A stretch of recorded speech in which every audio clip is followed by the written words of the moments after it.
여러분, 오늘날 교회가 성장해 가는 데에는 몇 가지 필요한 조건이 있습니다. 그중 하나는 교회를 이루고 있는 구성원들이 좋아야 합니다. 교회 안에 좋은 사람들이 많아야 한다는 겁니다. 좋은 목회자, 좋은 직분자, 좋은 성도.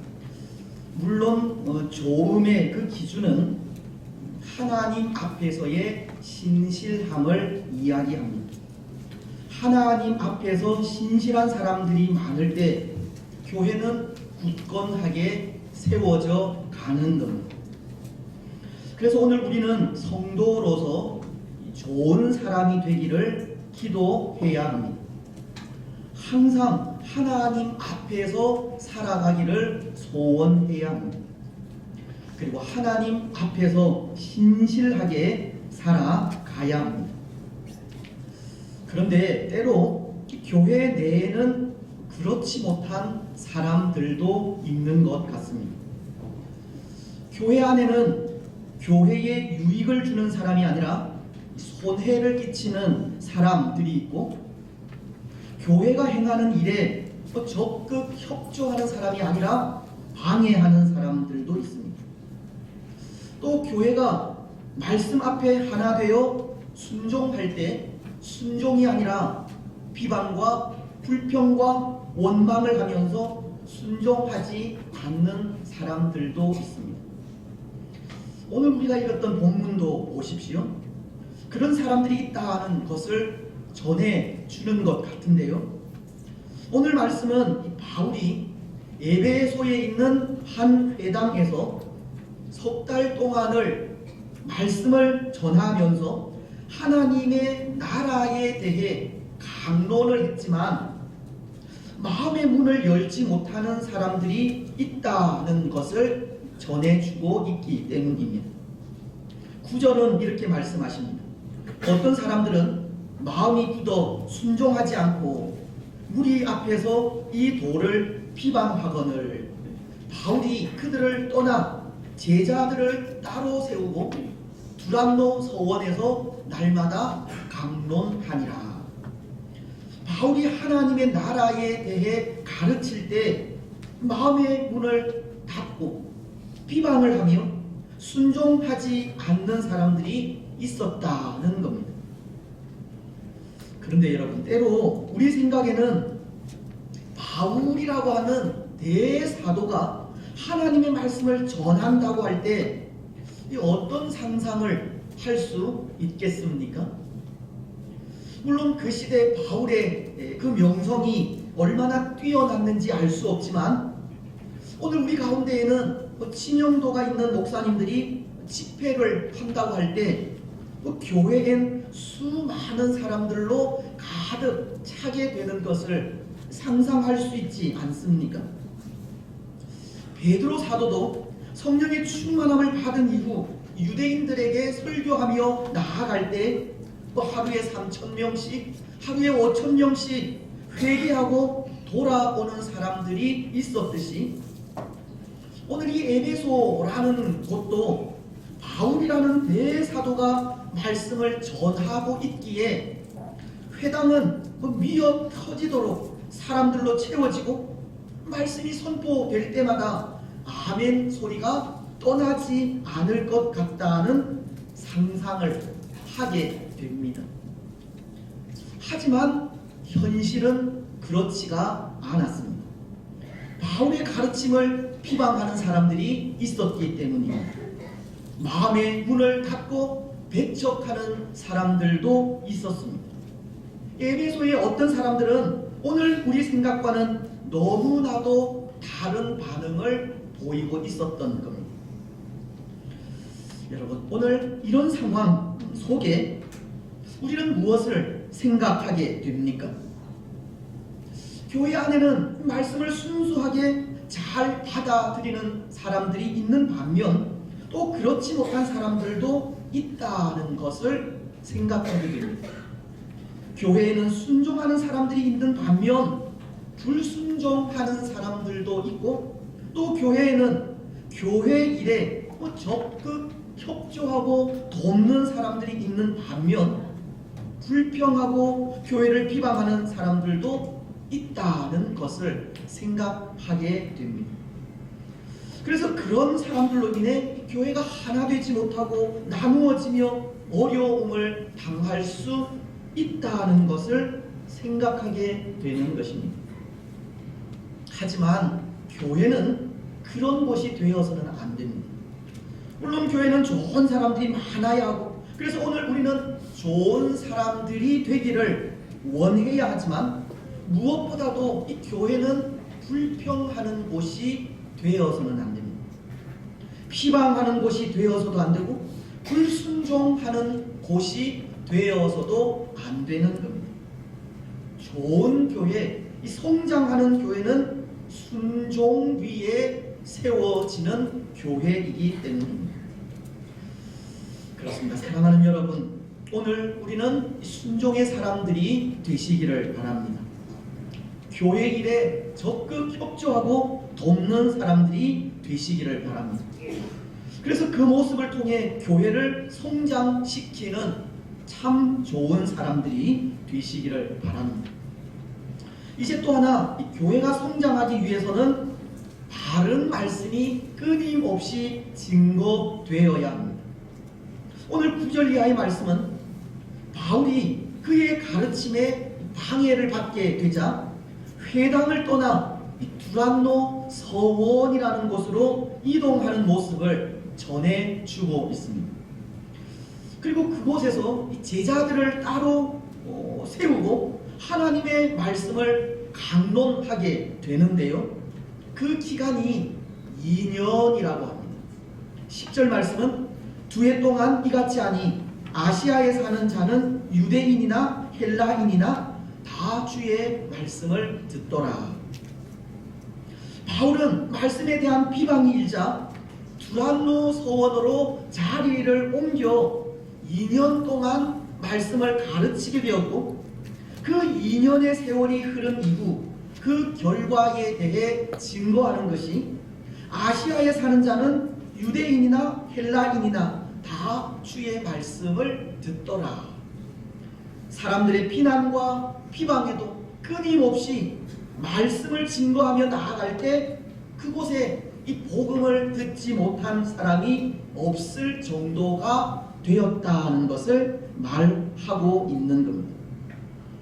그래서 이 일과 관련이 되는 이 자료 하나가 전해지는 것이 있는데요, 바울이 이 두란노 서원에서 복음을 전한 40년이 지난 이후에 비두니아의 이 플리니라는 사람이 당시 황제인 트라얀에게 보낸 서신을 통해서입니다.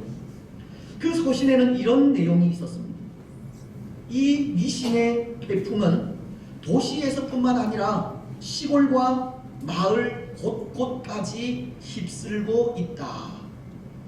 여기 미신이라고 하는 것은 기독교를 말하는 것으로, 바울이 두란노 서원에서 복음을 전한 40년 후 기독교가 얼마나 큰 세력으로 성장했는지를 보여주는 겁니다. 그렇습니다. 사랑하는 여러분, 교회가 성장하는 데에는 하나님의 말씀이 끊임없이 증거되어야 합니다.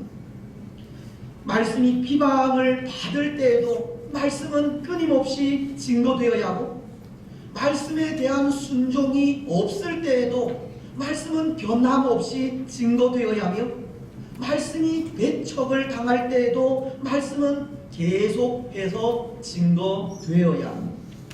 교회가 성장하는 데에는 하나님의 바른 말씀이 끊임없이 증거되는 데 있기 때문입니다. 그래서 오늘 우리에게도 하나님의 말씀이 끊임없이 증거되는 일이 얼마나 중요한 일인지 모릅니다.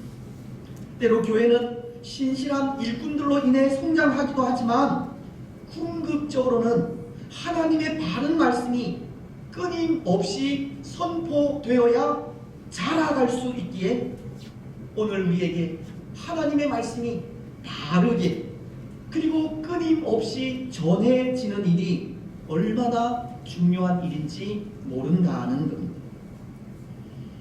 구약 사무엘 시대에 일어난 미스바 대회개 운동도 보십시오. 물론 그 시대 하나님은 사무엘이라는 위대한 선지자를 통해 미스바 대회개 운동을 일으키셨지만 그 일이 사무엘이 사역하던 그 초기에 일어난 일이 아니었습니다. 당시 사무엘이 통치하던 시대는 말씀이 있어도 귀하게 여기지 않던 시대였고, 오늘 바울이 에베소에서 말씀을 전할 때 비방하는 무리들이 있었듯이 그때에도 그런 사람들이 있던 시대였습니다.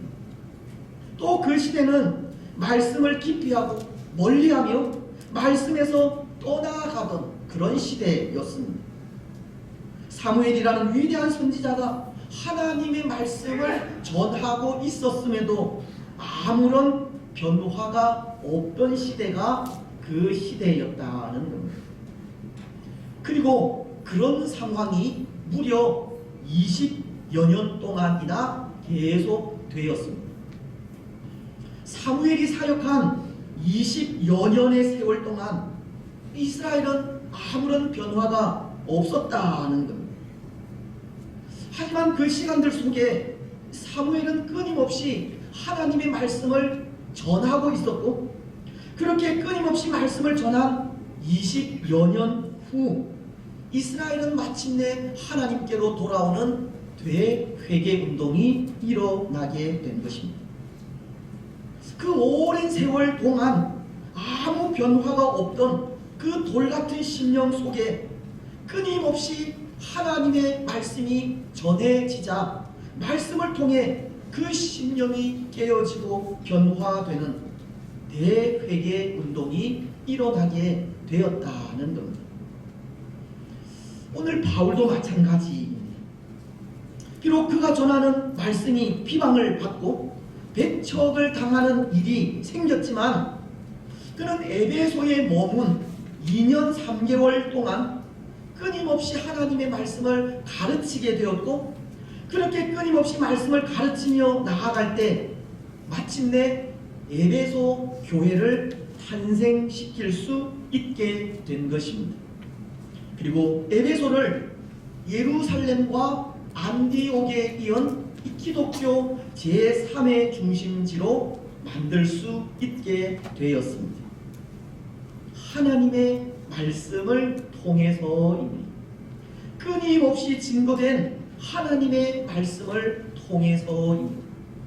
교회는 하나님의 바른 말씀이 끊임없이 증거될 때 성장한다는 겁니다. 여러분, 오늘 우리는 이것을 기억하시기 바랍니다. 그리고 오늘 우리에게 하나님의 바른 말씀이 중단되지 않고 증거되기를 기도하시기 바랍니다. 바르고 정확한 말씀이 끊임없이 증거될 수 있도록 기도하시기 바랍니다. 그래서 바르고 정확한 말씀이 끊임없이 증거되는 그 일을 통해서 더욱 성장해가는 교회가 되시기 바랍니다. 이제 마지막, 이 교회가 성장하는 데 필요한 조건이 있는데요, 그것은 교회가 가진 이 영적인 힘을 통해서입니다. 오늘 20절은 이렇게 말씀을 하십니다. 이와 같이 주의 말씀이 힘이 있어 흥왕하여 세력을 얻으니라. 바울로 인해 끊임없이 전해진 하나님의 말씀이 힘이 되고 능력이 되어 그것으로 교회가 큰 세력을 얻게 되었다는 것을 가르쳐 주는 말씀입니다. 그런데 바로 이것이 교회가 성장하는 또 하나의 이유라는 겁니다. 교회가 세력을 얻는 일입니다. 교회가 세력을 얻는다 하는 것은 영적인 힘이 있다는 것으로, 교회는 영적인 힘이 있을 때 성장해 가는 겁니다. 교회가 영적인 영향력을 발휘할 때 세상은 교회를 두려워하게 되는 겁니다. 그래서 그 영적인 힘을 통해 교회는 성장하게 됩니다. 그런데 여러분, 여기 이 중요한 것이 있지 않습니까? 교회가 어떻게 이 영적인 힘을 나타낼 수 있는가 하는 겁니다. 영적인 힘을 통해 교회는 또 한 번의 성장을 하게 되는데, 그 영적인 힘이 어떻게 나타나는가 하는 겁니다. 여러분, 어떻게 나타나겠습니까? 오늘 20절을 다시 보시면 이렇게 말씀을 하십니다. 이와 같이 주의 말씀이 힘이 있어 흥왕하여 세력을 얻으니라. 말씀은 주의 말씀이 힘이 있어 흥왕하여 세력을 얻느니라. 영적인 힘은 하나님의 말씀에 있음을 가르칩니다. 이것은 다른 것이 아니라 하나님의 백성들이 말씀의 능력을 믿고 말씀 안에서 담대하게 살아가면 그 속에 영적인 힘이 나타난다는 것을 가르치는 겁니다. 히브리서 4장 12절이 하나님의 말씀은 살아있고 활력이 있어 좌우의 날선 어떤 검보다도 예리하여 혼과 영과 및 관절과 골수를 찔러 쪼개기까지 하며 또 마음의 생각과 뜻을 판단하나니. 하나님의 말씀은 그 자체에 힘과 능력이 있기 때문에 말씀을 믿고 말씀 안에서 담대하게 살아가면 말씀을 통해 우리 자신이 변화되고 세상을 변화시키는 힘이 나타나게 된다는 겁니다. 그래서 오늘 말씀은 말씀으로 나타나는 능력에 대해 11절 이하의 말씀을 통해 전해주는 것이, 먼저 11절은 이렇게 말씀을 하십니다. 하나님이 바울의 손으로 놀라운 능력을 행하게 하시니.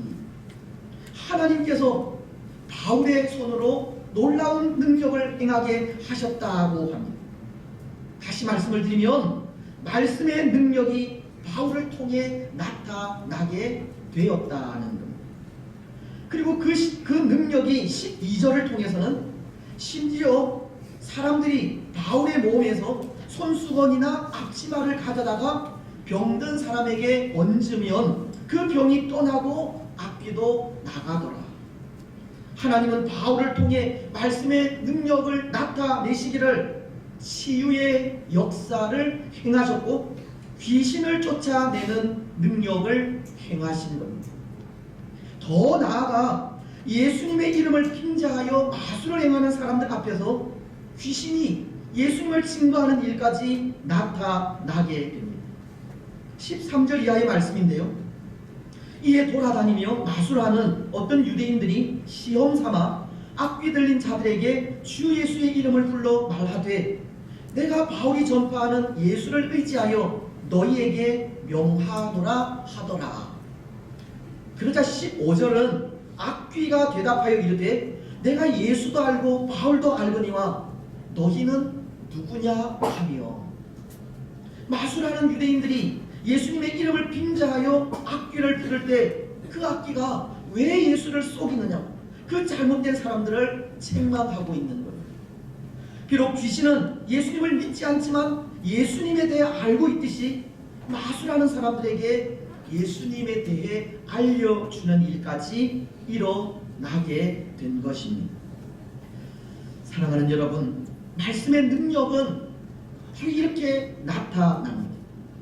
하나님의 말씀이 우리를 주장하고 말씀의 능력 앞에 우리 자신을 내어놓고 전적으로 의지하여 나아가면 말씀은 그 자체의 힘이 있고 능력이 있기에 스스로 그 능력을 나타내시는 겁니다.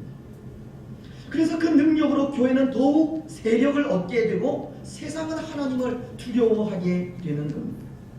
오늘 에베소도 그렇지 않습니까? 17절 말씀은 에베소에 사는 유대인과 헬라인들이 다 이 일을 알고 두려워하며 주 예수의 이름을 높이고, 말씀의 능력이 나타나자 에베소 사람들은 하나님을 두려워하고 하나님의 이름을 높이게 되었던 겁니다. 그런데 여러분, 오늘 이 땅의 교회는 어떠합니까? 오늘 교회된 우리는 어떠합니까? 교회인 우리에게서 능력이 나타나고 있습니까? 오늘 우리는 말씀에 붙들린 삶을 살아가고 있습니까? 하나님의 말씀에 우리를 맡기고 말씀 앞에 우리 자신을 쳐서 복종시키고 있습니까? 그렇지 않은 것 같습니다. 오늘 우리는 말씀 앞에 우리 자신을 내어놓고 전적으로 의지하지 않는 것 같습니다. 아니, 말씀을 붙들고 살아가려고 하지 않는 것 같습니다. 그래서 오늘 이 땅의 사람들은 교회를 두려워하지 않는 겁니다. 오히려 교회를 비난하고 있는 겁니다. 오늘 믿음을 가진 우리가 말씀에 붙들려 살아가지 않기 때문입니다. 하지만 말씀 앞에 우리 자신을 내려놓고 전적으로 의지하며 담대하게 살아가면 그 삶을 통해 말씀의 능력은 나타나는 겁니다. 영적인 힘이 생기게 된다는 것입니다. 사랑하는 여러분, 오늘 우리는 우리 가운데 하나님의 능력이 나타나기까지 하나님의 말씀을 붙들고 살아가시기를 바랍니다. 말씀을 읽고 말씀을 묵상하며 말씀을 의지하여 말씀 안에서 담대하게 살아가시기 바랍니다. 그래서 말씀을 의지하여 살아가는 우리에게 영적인 힘이 임하여 그 힘을 통해 성장해 가는 교회를 세워 가시기 바랍니다.